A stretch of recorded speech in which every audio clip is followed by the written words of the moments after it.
তাহলে এক জীবনে আমরা কতবার বদলাচ্ছি পরিস্থিতির সাথে সাথে, সময়ের সাথে সাথে।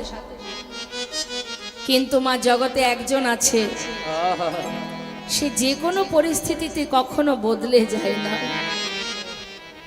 ওই যে মন্দিরে দাঁড়িয়ে আছে না, কোনো পরিস্থিতিতে, যে কোনো পরিস্থিতি, সুখ বলো, শান্তি বলো, যন্ত্রণা বলো, বেদনা বলো, কোনো দিন সে বদলাবে না মা। সে জন্ম থেকে মৃত্যু পর্যন্ত আপনার কাছে আছে। আপনি তাকে ডাকলেও, ভালোবাসলেও আপনার কাছে আছে, আপনি ভালো না বাসলেও আপনার কাছে আছে। সুখে আছে, দুঃখে আছে, শুধু দেখার নয়ন নেই মা আমাদের।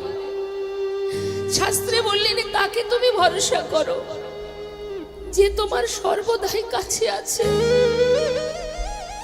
তার প্রতি নির্ভরশীল হও, যাকে ভালো না বাসলেও সে তোমার চিন্তা করে।